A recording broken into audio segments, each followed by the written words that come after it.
point we will see, that is the Gibbs energy and spontaneity. The Gibbs energy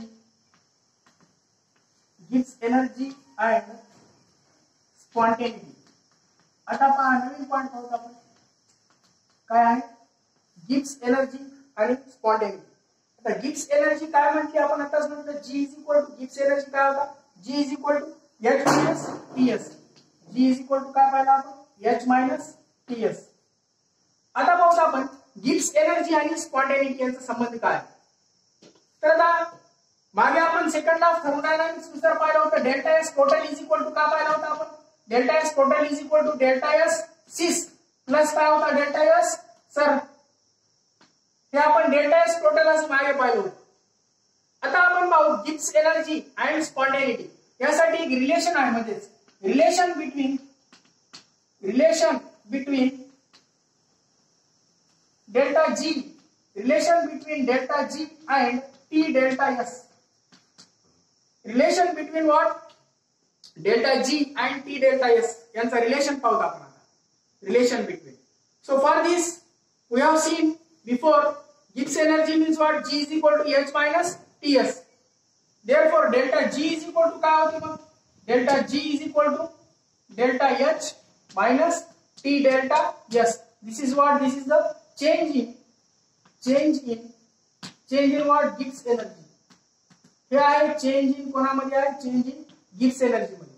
Gibbs energy मध्ये change आहे, delta G is equal to काय, delta H minus T delta S. आता आपण पाहणार आहोत संबंध T delta S ची कसा. आपण मागे असं पाहिलं होतं, delta S total is equal to काय पाहिला होता, delta S total is equal to delta S sys plus delta S काय होता surr means what, surrounding. Delta S sys plus काय म्हणतात, is equal to delta S सुद्धा म्हणतात. Is also called as what, delta S. So therefore हे equation काय बनेल मग, therefore delta S total is equal to काय बनेल, डेल्टा S प्लस काय होईल हा, डेल्टा S सर. का, कारण डेल्टा S सिस प्लस काय म्हणतात, delta S, only delta S. Okay. आता आपण काय म्हटलं होतं मागे, to find the delta S total find करण्यासाठी आपल्याला, to find delta S total we have to consider, what we have to consider that, to find delta S total we have to find delta S surrounding. आपल्याला काय काढावं लागते, delta S surrounding काढावं लागते. आणि delta S surrounding म्हणजे काय, what is delta S surrounding, delta S surrounding is equal to what, that is nothing but the change in enthalpy. Delta S surrounding is what, change in, delta S surrounding is nothing but the change in the delta S surrounding can be calculated from, delta S surrounding हे आपल्याला calculate करता येऊ शकते. आता कशाने, delta S surrounding can be calculated, delta S surrounding is calculated from, how it is calculated from, you know that formula, delta S surrounding is equal to काय formula होता, Q reversible divided by T, हा formula होता. आता इथं हे Q reversible म्हणजेच काय आहे, this Q reversible is equal to म्हणजे काय, delta H. What is this delta H is equal to काय आहे, चेंज इन काय असते, चेंज इन एन्थाल्पी असते. डेल्टा H म्हणजेच काय असते, चेंज इन काय असतो, एन्थाल्पी. आता काय होते पुढे पहा, डेल्टा H म्हणजेच काय, change in enthalpy. It is what, Q reversible. याला काय म्हणतात, Q reversible is equal to delta H is equal to what, change in what, enthalpy. This what it is the change in enthalpy. Q reversible is equal to delta H is equal to change in enthalpy. So change in enthalpy म्हणजे काय झाली, सिस्टीमची enthalpy decrease झाली, म्हणजे तेवढी आता surrounding ची enthalpy काय होणार मग, therefore the enthalpy of surrounding delta H is equal to what, this delta H is equal to enthalpy change of what, system. Enthalpy change व्हायची होते सिस्टीमची. मग minus delta H is equal to काय होते, enthalpy change of कोणाची होऊन जाते, सराउंडिंगची. Enthalpy change of surrounding minus sign. So therefore this delta S total we can write the formula, in this formula Q reversible म्हणजेच काय घ्यायचं आता, डेल्टा H. तर क्यू रिव्हर्सिबल म्हणजे डेल्टा एच आपण पुटअप करू.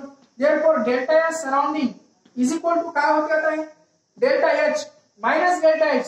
दिस इज विल बी काय होईल आता minus delta H divided by काय माइनस डेल्टा एच टी. हे आपण ही व्हॅल्यू त्याच्यामध्ये ठेवूया.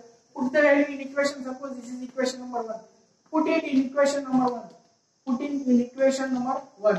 So by putting in equation number we will get delta S total is equal to काय भेटेल मग आपल्याला delta S total is equal to हा delta S total is equal to काय भेटेल आपल्याला आता delta S minus होऊन जाईल आता. Why? Because this sign is minus.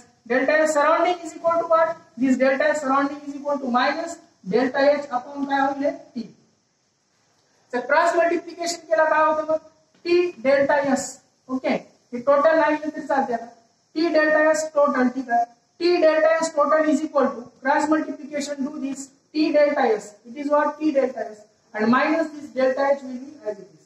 Now this equation I am writing. हा equation आपण पुढे परत पाहूया. Now from this equation we can write now again after putting this value what we will get.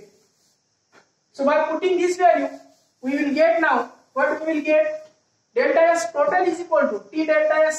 This delta S total T delta S total is equal to what? This is now T delta S minus what? Delta H. जे sign change करू आपण minus T delta S total is equal to हा sign plus होता minus केला याला काय करायचं minus T delta S आणि हे काय झालं प्लस delta H. याला रिअरेंज करू आपण रिअरेंजिंग. After rearranging what we will get यालाच rearrange केल्यावर काय भेटेल आपल्याला T delta S total हे साइन पॉझिटिव्ह करायला मी आता. हा साइन पॉझिटिव्ह केल्यानंतर काय होईल delta H T delta S परत पॉझिटिव्ह आहे आणि हा साइन काय झाला निगेटिव्ह झाला minus delta H. Suppose this is equation number 2. Okay now see the first of we have seen one more equation delta H T delta S कसा आहे sign होता हे साइन माइनस केलं हे साइन माइनस केलं आपण हे साइन काय झालं प्लस झालं. ओके मग हे साइन माइनस आहे तर काय केलं आता आपण प्लस केलं आणि हे साइन माइनस आहे तर काय झालं प्लस झालं. ओके सो यालाच रिअरेंज करून आपल्याला अजून असं लिहिता येते हे परत minus T delta S total minus sign आहे minus T delta S total. तर हे काय होईल आता पहा हा डेल्टा H प्लस होईल माइनस केला आपण हे साइन काय होईल प्लस होईल आणि हे काय होईल माइनस T delta S. हा साइन काय होईल minus T delta S. Suppose हा इक्वेशन नंबर 2 नाव this is the equation number 2. आता हे इक्वेशन आणि हा इक्वेशन पहा दिस टू इक्वेशन्स. तर या दोन इक्वेशन वरून काय आपल्याला दिसेल याची लेफ्ट हँड साइड कशी आहे डेल्टा H आहे माइनस T delta S आहे सेम आहे दोघा. ओके हे डेल्टा G मग देयरफॉर आपल्याला याच्यावरून काय लिहिता येऊ शकते delta G is equal to काय येते मग delta G is equal to minus T delta S total. Delta G is equal to what minus T delta S total. हे रिलेशन आहे बिटवीन डेल्टा G आणि T delta S. Relation between कोणाचा आणि कोणाचा आहे relation between delta G and T delta S. It is the T delta S. Okay so from this we can calculate. आता आपण काय कन्क्लूड करू शकतो की आपण मागे म्हटलं होतं आता की जर T delta S total greater than 0 असला T delta S टोटल जर ग्रेटर दॅन 0 असला तर काय होईल if T delta S total is greater than 0 and delta G is काय less than 0. बघा डेल्टा G कसा आहे याचा साइन माइनस आहे प्लस आहे तर यावेळी काय होतं the process is spontaneous. The process is कसा होऊन जाते spontaneous.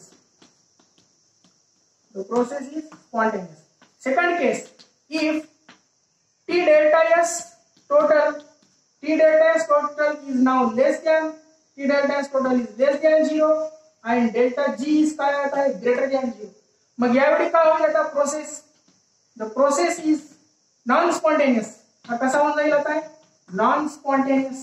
आणि लास्ट पॉइंट आहे याचा आता काय लास्ट पॉइंट आहे the last point is now third point if T delta S total is equal to 0 and delta G also सुद्धा काय होईल आता डेल्टा जी सुद्धा is equal to 0.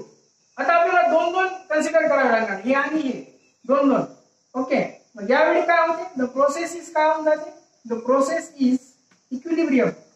The process कुठे येऊन जाते, आता इक्विलिब्रियमला येऊन जाते. The process is at equilibrium. So these are the three conclusion we have seen. T delta S total greater than 0 मागेच पाहिला होता आपण. T delta S total less than 0, this is the spontaneous, this is non-spontaneous, and this is at what, equilibrium. So this is the relation between, हे महत्वाचं point आहे, relation between what, delta G and delta H. हे पूर्ण याचा काय final answer आहे.